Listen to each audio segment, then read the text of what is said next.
My name's Grant Braben, and this is the flag for the People's Republic of Thames. When I first came back from overseas to take over the running of the island, the islanders had been running the island like a co-op, so they all had a share in its maintenance and everything else.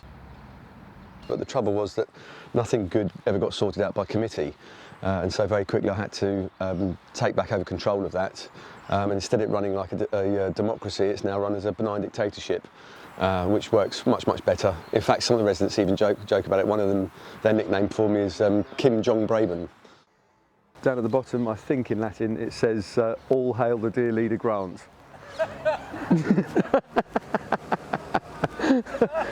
There you go, that's one of my loyal subjects.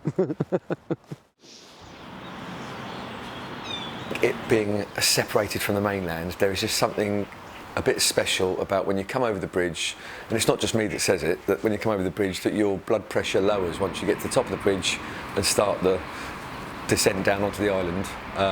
Things seem to calm down. It's a whole other dimension. You've got river then to interact with. There's another whole avenue of exploration really to go on.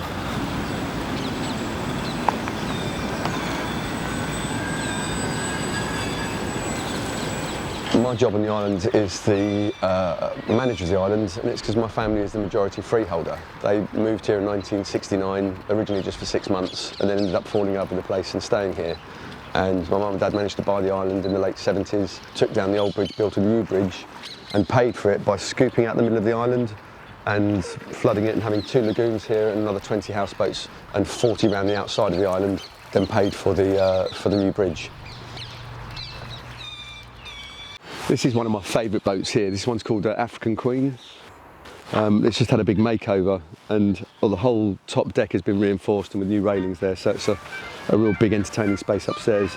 Get the maximum really out of the small space that you have on a houseboat, but beautifully done inside as well.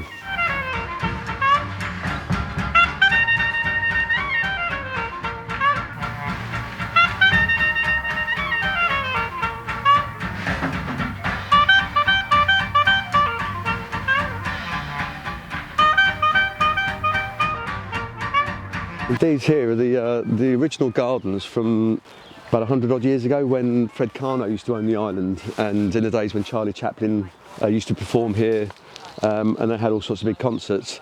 This was the sunken garden, and if you can imagine, there were tennis courts going all the way down the island, then a big casino about halfway down where the sewage pumping station is now. Actually, there was a big casino built over there, Casino, because Fred Karno called it after himself. And then they used to have a theatre which could be viewed from the inside, or on the summer evenings they would just open that at the back of the theatre and everyone would sit on the tennis lawns all the way up here watching performances. I'd love to go back in time and see what that place was like back then.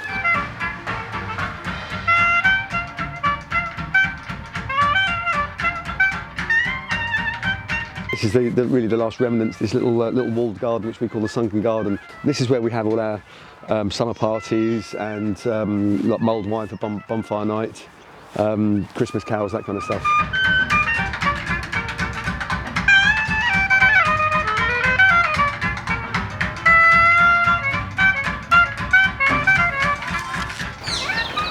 We could do with using a bit more of the fruit that we have around here. We've got apples here which make beautiful juice at the end of autumn, loads of blackberries all over the island. Quite a few grapes. We should even make maybe some Tags wine when we become fully self-independent. Don't have to pay government taxes on wine, and maybe get a tobacco plantation as well. It'd be nice to get independence. I mean, all we have is the bin truck come over. That's the only real contact to the outside world, and the postman.